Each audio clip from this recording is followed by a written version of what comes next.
part two of Restoring Ethics and Honor in Washington, D.C. This is where we go into the solutions. But there are 6 total solutions, but I really want to focus on the 4 core ones that deal with the method of not going through Congress and getting the president to sign it, but to going through the courts and have the courts simply acknowledge that the United States Constitution and that our founding fathers all were very clear, just as Washington himself said. Virtue or morality is a necessary spring of popular government. It is the spring, it is the water we need to live.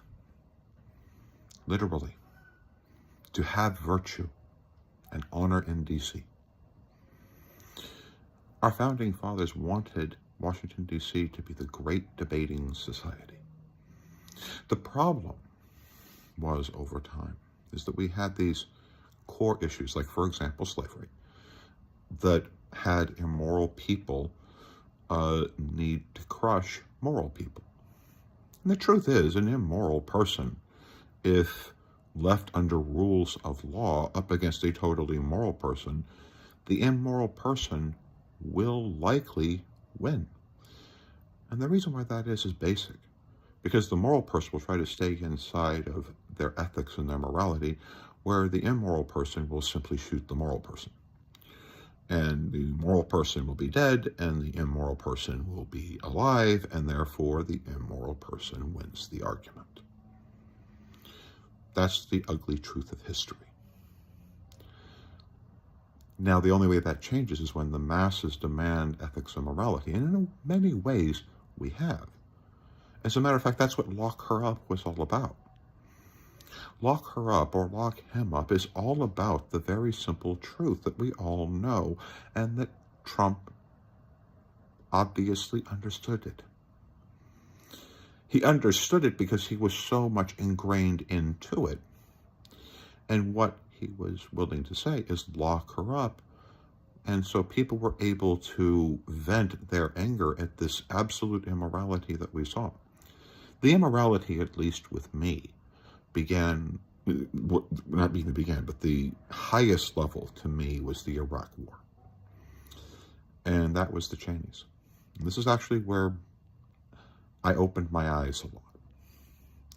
You see, I always believed that we were lied to war.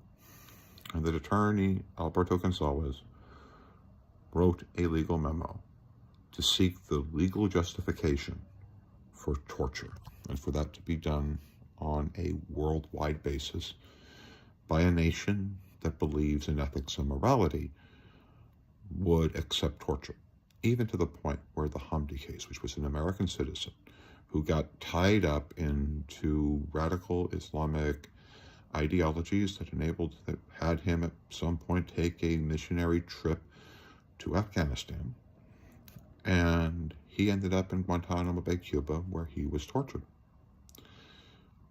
So, in our absolute quest for vengeance, by any means possible, even at the cost of our own soul, our morality, we tortured an American citizen.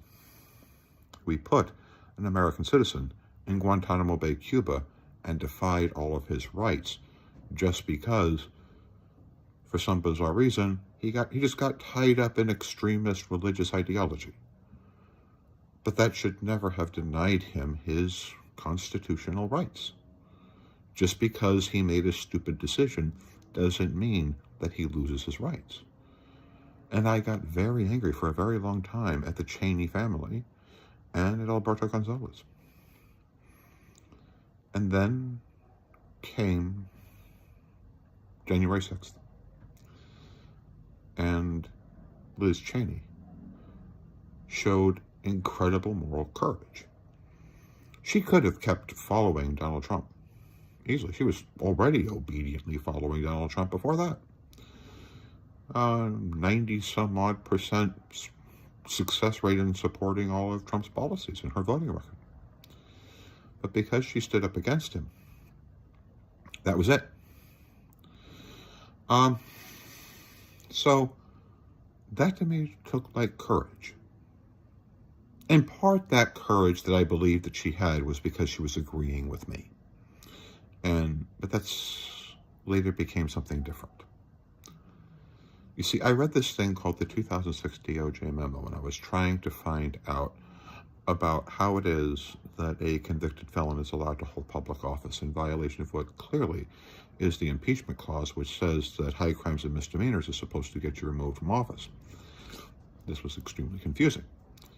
But you know who is the person who wrote the 2006 DOJ memo, which basically said that the second half of the impeachment clause of exactly being convicted of a felony should deny you from holding public office, and that there are laws on the books, multiple felonies that you can commit, which their penalty is you are not permitted to hold office. So this really confused me. It confused me because I was admiring the daughter of the man who I believed was absolutely immoral for lying us into war and torture. That didn't make any sense. And that's when I began to understand something. Ethics and morality in Washington, D.C. must have nothing to do with a political party. No single party is permitted to own the issue of ethics and morality. Ethics and morality are separate from that of politics, and politicians must always be forced to rise to the highest levels of ethical and moral rule, like, for example, not being a convicted felon. Now, being in our country, that was the decision of the 2006 DOJ memo, which you will see the link below. A convicted felon should not be able to hold public office. Do you know that every single state in the Union, no matter how corrupt you think certain states are, on either right or left, blue or red, have rules against convicted felons holding public office? Your cities have the same thing. Your counties have similar things. Convicted felons can't hold public office. The problem is that we've allowed Trump to do so. And why? Because there's a crazy legal theory, and the legal theory deals with, like what I said in part one, that since slavery, since the end of the Civil War and the protection of the institution of slavery, it was more important to the Klan, and it was more important to those who believed in maintaining the South, in maintaining the principles of the Confederacy. I shouldn't say the South, but the Confederacy, which is about as much of the South today as I am to my great-great-great-grandfather. But it is the Confederacy, and it is the institution of slavery.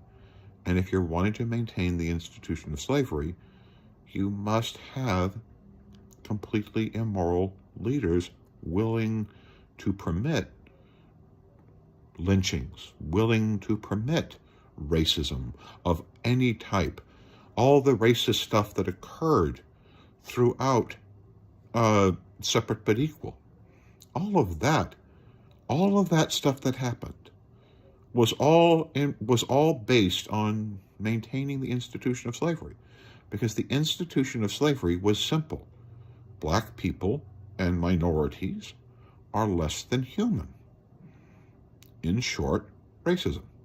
Racism being built into our society that black people have been talking about for years, for lifetimes, of course, because they see it. Why? Because you know who the first black congressman, the first black senators that existed? Here's the thing, Republicans. The first black congressmen, the first black senators were Republican. The first black senator was the senator from Mississippi, and the first black congressman was from South Carolina. And you know why? Because there were just basically more freed black people than there were white people. And when they had the power to vote, they got them in there. And that's one of the core reasons why the Klan spent all that time destroying the black vote. because the honest truth, just after slavery was over, there was simply more black people throughout much of the South than there were white people, because of how big slavery was, how many people were physically owned. That's why. This is not about, slavery or racism or trying to be that way. I'm a white guy telling you this. I'm a white guy telling you this because I finally want to have a nation led by ethical and moral people. And the first step of being ethical and moral is being willing to let go of hard judgments like I have with the Cheney family. I obviously have been willing to let go of the anger with the Cheney family over lying us into war into Iraq and torture in order for the higher purpose of getting rid of a convicted felon of whom the Attorney General Alberto Gonzales, whose memo I rise, even though that man wrote the memo that tried to legalize torture. I uphold that man's statement and praise him for one reason, because he's right. And the last portion and we need to be able to have the court say the simple truth, that a conviction in court upheld by all the appeals of lesser courts, that conviction is equal to that of the conviction of the U.S. Senate. That if a congressman, if a senator, or a president, or any political official is convicted of a crime, of a high crime or misdemeanor while in office, and that the appeal process be able to prove that no political pressure was involved in that effort, which is what should be done, because Trump is in some cases right about that you should not have political pressure placed upon convictions of political officials. But if a conviction is done and that the conviction and the charges are demonstrated by independent reviews, like independent judges or whatever, and that even those reviews appealed all the way up to the U.S. Supreme Court, that there were no political efforts, and that person is found guilty, under the Constitution, a convicted felon should be removed from office. In fact, misdemeanors potentially to be removed from office. They would have to take the legal required path to remove those convictions from their records. And then what they should do, and this is where the legal side, where the political side of it would come in, is that that person would have to come in front of the people and say that this is what they did, accept their guilt, and say that they're going to be better people. To make a legally binding agreement with the American people, with their voters, and with the body, that if they're going to continue to be with us, that they've got to live up to this higher standard that person puts forward in front of Congress. So if you're convicted of a crime, it should be no different than that of being convicted by the Senate. That's the first one. That's the first legal decision that courts can make. That all that they have to do is say is that when it comes to conviction, a conviction by a judge, with all of the appeals exhausted all the way up to the U.S. Supreme Court, is no different than that of being convicted in the Senate. If you're convicted, see ya. That's it. That's part one of the 4 basic solutions that our courts can do. Again, it's simple. Is to be able to uphold that if you are convicted in a court of law, that's it. Of course, the political part of that would be to find a way to expedite the trial, or for the trial to be done in a fair way while in office or before office.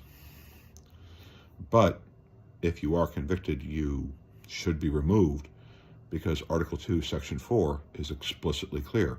Convicted felons are not permitted to hold public office, and that is actually the legal opinion of the 2006 DOJ memo, the Cheney memo, the memo of Alberto Gonzalez. And if we can rise to that simple occasion, if America can rise to the level of the type of low ethical standards of lying America into war and creating torture memos, if we can rise to that people's levels of morality, then anyone who was a convicted criminal would never be able to hold office in D.C. Can we get to that simple level of ethic? Can we get lawyers and law scholars to rise us to that simple level, that it is unconstitutional, that a conviction in a courtroom is no different than the conviction in the Senate? Thank you.